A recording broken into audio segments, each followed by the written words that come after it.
Sunday morning, Michael Lombardi tweeted this out, and I want to read this just for the folks who might not have seen this on Twitter. You tweeted, "When you break down the Texans trade to number 3, it will be valued as they traded for Will Anderson, when in reality, they traded for CJ Stroud, and the comp they paid represents trading for a quarterback." So let's do the hypothetical scenario. I know it's already been done, but I just want to kind of play this out to kind of illustrate what you mean.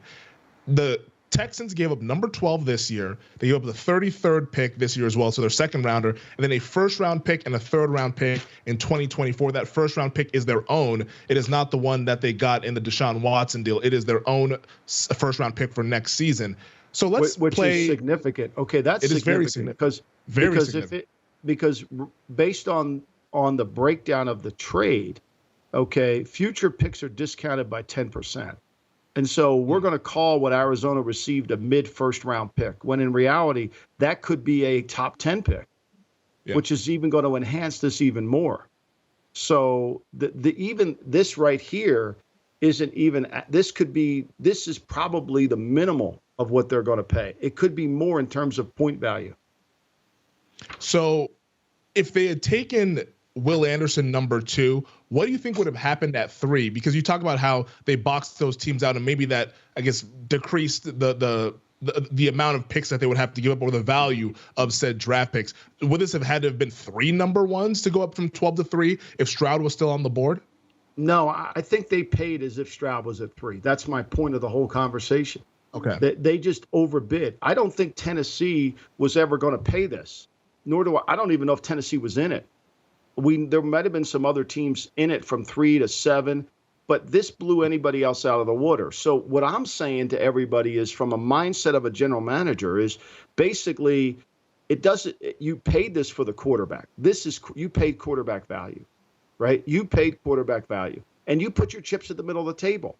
And so how you did that is how your thought process. But when you took Stroud, you basically removed any questions of whether Tennessee could come up, whether they wanted to or not. The Raiders were never coming up for Stroud, so that's out of it. I mean, they've even admitted that. I think they admitted it today in Peter King's column. They had 4 guys they liked. They wanted 3 quarterbacks to go first. They got that.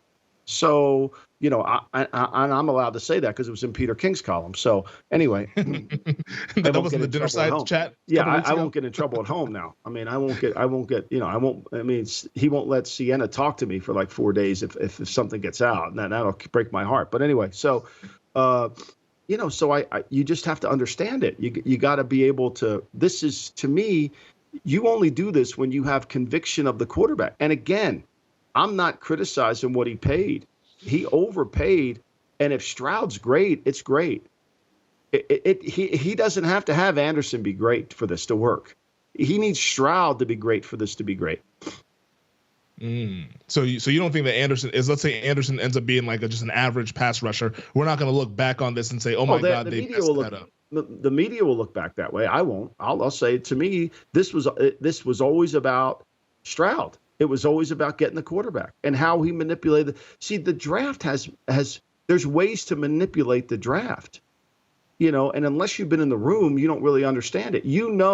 Like I'll give you, like there's a couple times in this draft where one team was just really damn lucky. They're sitting there in the second round and they want to pick their guy and they're trying to trade up to get their guy. They thought they had a deal. They don't get it.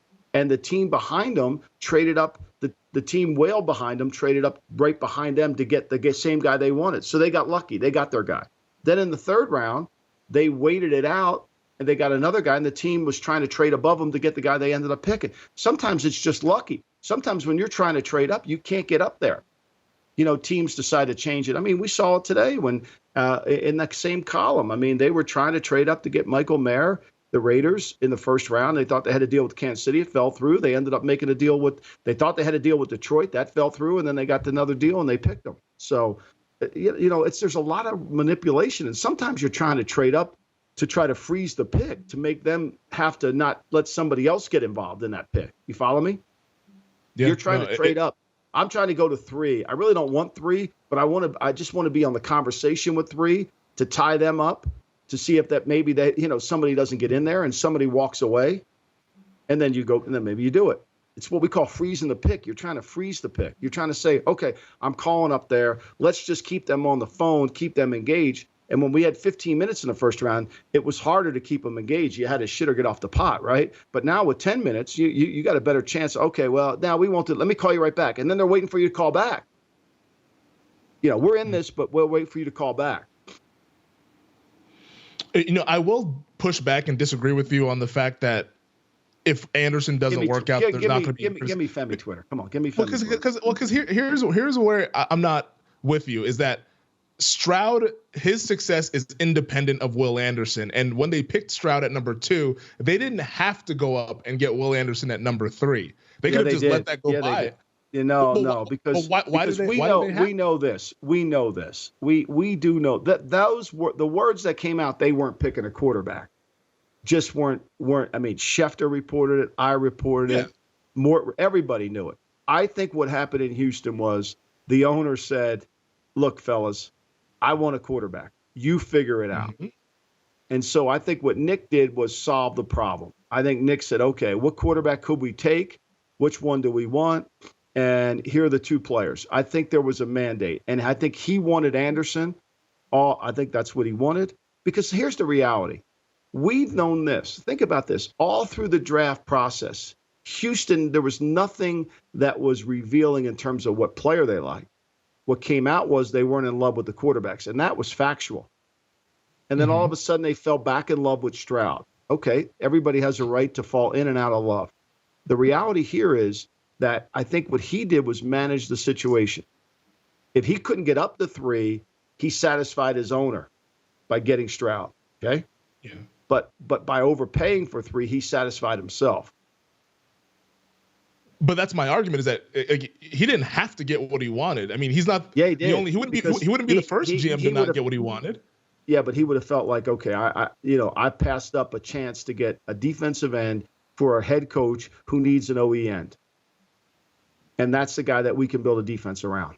Yeah. Yeah, he paid dearly for it. Look, he paid dearly for it. Good.